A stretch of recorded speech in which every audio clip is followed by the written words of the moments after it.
Welcome back to What It's Really Like to Be an Entrepreneur. I'm Vincent Lanci, speaker and author of the book Left for Dead, A Story of Redemption.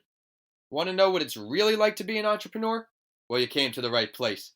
Whether you're already an entrepreneur, are looking to start your journey tomorrow, or are just someone who needs a little extra motivation to get through the day, this is the perfect podcast for you. This is the place where you will learn exactly what it's like in the world of entrepreneurship and hear authentic stories of entrepreneurs grinding on each episode. My goal for this podcast is to help you realize that giving up is never an option. If you missed the last episode, be sure to download it after you tune in today. My guest on the show this episode is someone who I've known for a long time and you will learn a lot from. We were classmates at Northport High and also wrestled together.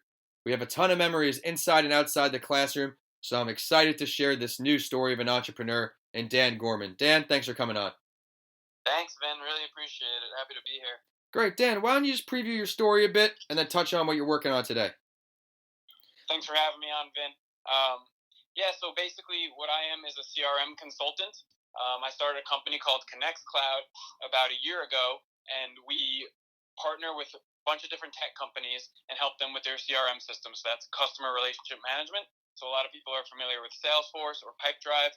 Basically what we do is we connect these systems with email systems, with marketing systems, and we try to automate different workflows to make a sales rep's day easier, to make a marketing rep's day easier. And, depending on the use case, basically what we're going to do is we're going to make it easy for you to input data, then we're going to take that data and we're going to use reports. So that way we can look at the information as a business analyst and try to come to different conclusions. That's awesome, Dan. Great. Each week I share an entrepreneurial story that is sure to inspire our listeners. Today, I'll quickly introduce the story of John Paul DeJoria. He co-founded Patron Spirits Company and John Paul Mitchell Systems, which many of you know from the popular Paul Mitchell hair brands. He has been homeless and lived out of his car on 2 different occasions and now has a net worth of over $3 million. When he first created the brand, he was living out of his car and going door to door selling hair products. He, along with Paul Mitchell, created John Paul Mitchell Systems with $700, and today the company produces over $1 billion in revenue annually. DeJoria now gives back and assists people who are homeless with many resources. Yeah, that's insane. I feel like everyone who thinks about starting a company or any type of venture these days thinks I need to have this much money in the bank first, or I need to figure this out or that out. But then you hear all these stories of these guys who just went for it with nothing, and they seem to be the most successful of all. That's right. So now let's get into the big 5. Each week, my guest and I will go over these 5 questions to help you learn what it's really like to be an entrepreneur. So Dan, here's number 1. Sure. When did you realize that you weren't happy with what you were doing or that you just needed a change? Oh, so this is an easy one. Pretty much day 1 of working, I realized that. I mean, really early on. Essentially, probably even before that, even when I was interning in college, I pretty much hated what I was doing. Or not necessarily the work that I hated, just the whole, showing up to the office every day, having to wear clothes that I don't want to wear, having to sit there and my internship, I remember I had to get there at 7, and I could leave at 5, and it was just, every single day, and just staring at the clock. But because I was interning, it was always when the summer ends, this is over. Oh, when the winter ends, this is over. And then once I got my first full-time job, it was wait, this isn't gonna end. This is just gonna just keep going and going and going. So I knew I wanted to change, and I tried a bunch of different things first. I tried a different company. I started working for a startup because I thought that would be more fun, and it was definitely a step in the right direction. But over and over again, I was just all right, I know what I need to do. I need to be in control of my own destiny and figure out how to work for myself. It was just a matter of pulling the trigger, really. Yeah, absolutely. So tell me a little more about what that might be. What the trigger pulling impetus was? What the new company is fully about. Oh, got it. Okay.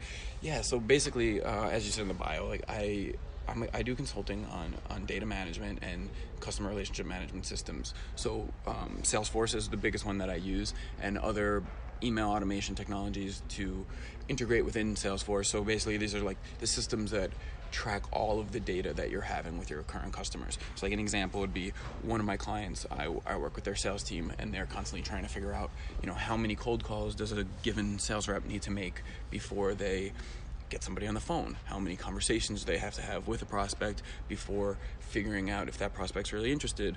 How many opportunities they have to have in a pipeline to guarantee X number of revenue? And then there's also just data tracking on, say, the leads themselves. So you say, like, what verticals does this company do the best selling in? What's their target employee size? Like this company that I'm thinking of in particular, it's really small companies. So like, you know, if it's just a founder, co-founder, and 2 other people, they're a really good prospect, good chance they'll want to sign on. If they're a bigger company, it's just not the best fit. And we tune that by looking at the data and then doing reports on that data and then kind of just iterating on the process and continuing it. So I'm the guy in the back end pretty much figuring out how we're capturing the data you need, and then how do we present the data we need and try to drive insights.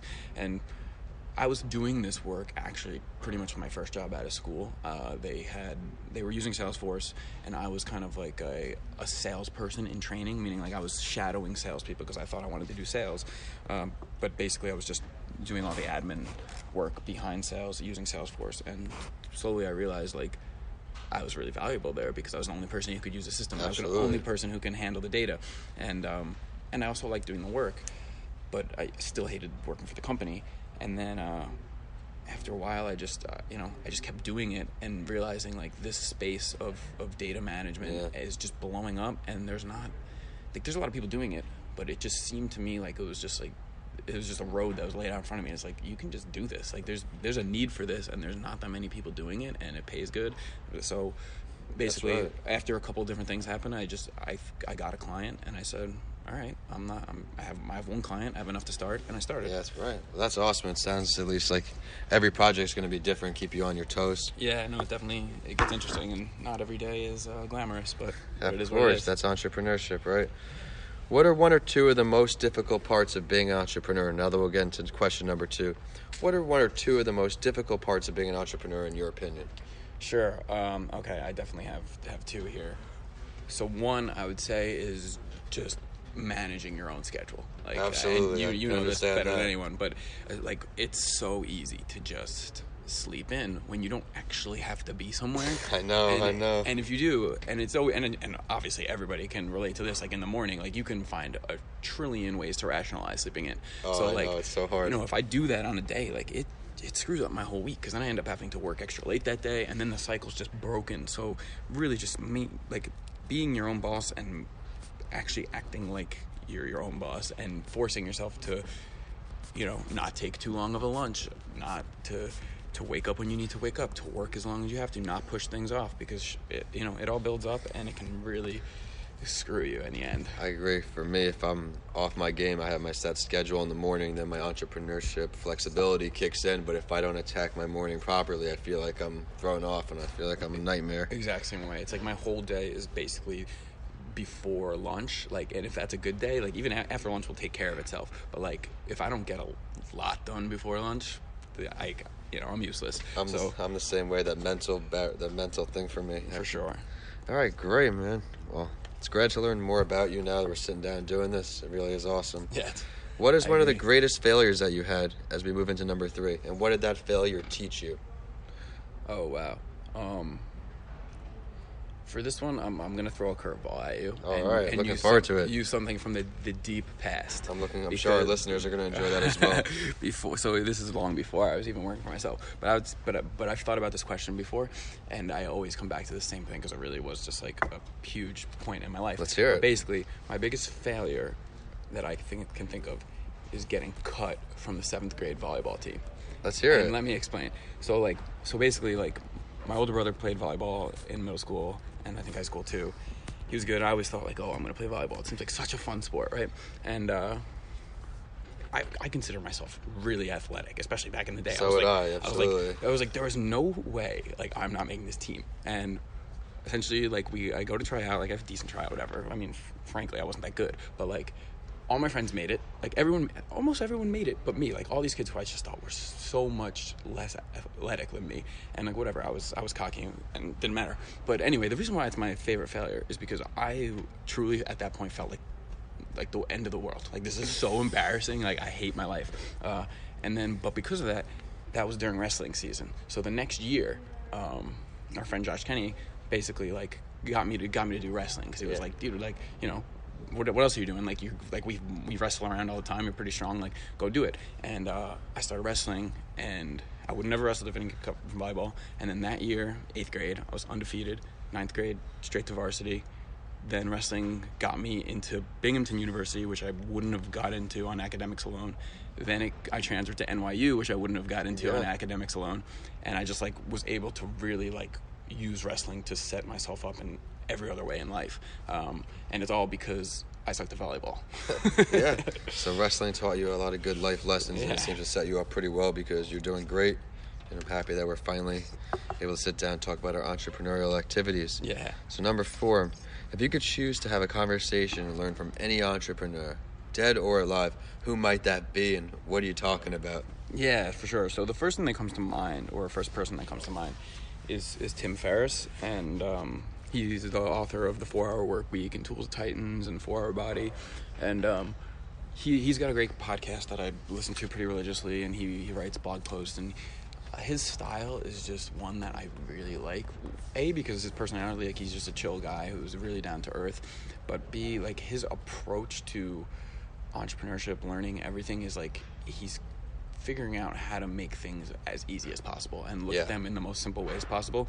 And I feel like that can be really challenging, but having someone like him who, like, he was an early investor in Facebook, Alibaba, and like all these other Uber, like all these huge companies, and it's like to hear from him being like really just lay things out like in such a simplistic way and just looking for ways to like make your life easier and enjoy the ride. It's just I just really like his approach, and I would love to just talk to him and pick his brain even more. Yeah, I tend to overthink things sometimes as well, and when you just dumb it down a little bit, sometimes it's not as serious or complex as it needs to be. Do you know who yours would be? I have to save that. I have to save that for a later episode. Yeah, I feel you. Have to do that. All right, and number 5, final question of the big 5. We talked about your crowd activities. We talked about, you know, your work experience before that, moving into the cloud. Where do you see your entrepreneurial endeavors in 1 year from today? So 1 year from today. So I think what I would really like is to have 1 or 2 hires, meaning like people working for me on my team. And the way that I'll get there is just by getting more client work, essentially.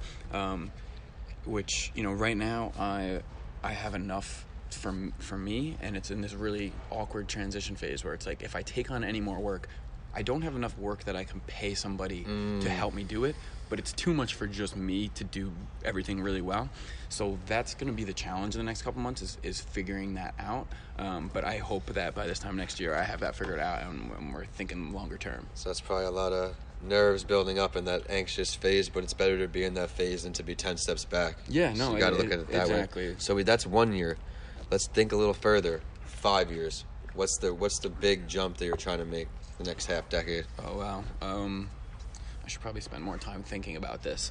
But what I would really like is to have an actual company, meaning like, so I said like in 1 year I want to have 1 or 2 people working for me.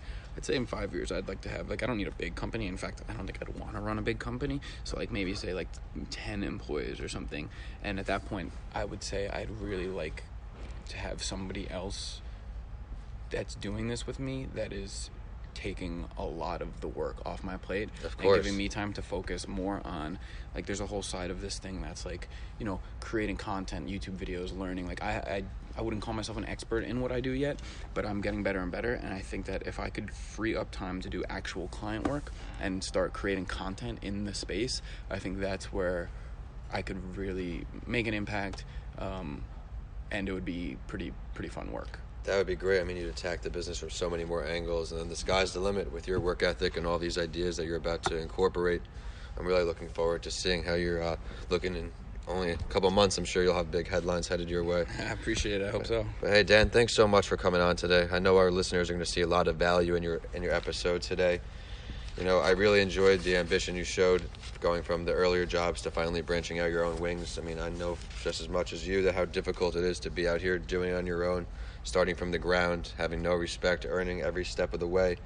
And I'm sure the volleyball story will resonate with a lot of people because if you think back, you know, at a time where, you know, you're young, that's a big deal, the sports team in a world with no issues at that age, or less issues, I should say. It's funny because like saying that out loud makes me like in my head I'm like, wow, Dan, you're so petty that like you're still thinking about that. But at the end of the day, like it really, like I remember how it made me feel to get cut, and I know that the impact that wrestling had, and it's just like, yeah, that was a huge moment. And if you can take that anytime you screw something up and just realize like, hey, remember that time you thought the world was going to end because you got cut from volleyball, and look what that did for you. Like nothing, you know what I mean? Like the worst things can lead to the best things, and I think you know that as well. I've heard you say similar things. I'm sure the listeners will be very impressed with your story. And Dan, now it's time for the last word.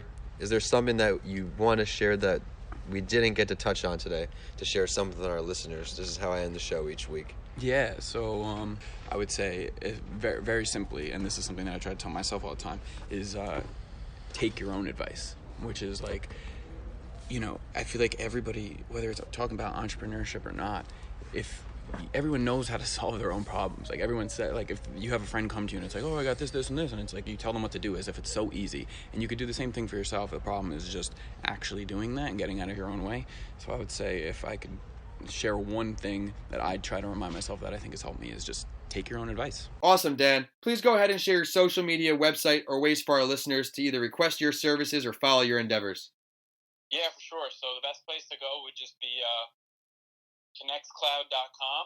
And you can also follow me on Instagram, Dan Gorman 9. In the process of probably getting an Instagram up for the business, working on, you know, potentially a YouTube and a podcast ourselves. But right now we're just at that website, so check it out.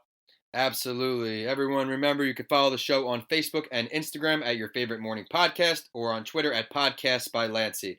I'm at Vincent A. Lanci on all social media and YouTube, and my website is vincentalanci.com. If you liked today's episode, please continue listening and rate What It's Really Like to Be an Entrepreneur 5 stars. I work very hard to find value-delivering stories for you on each episode.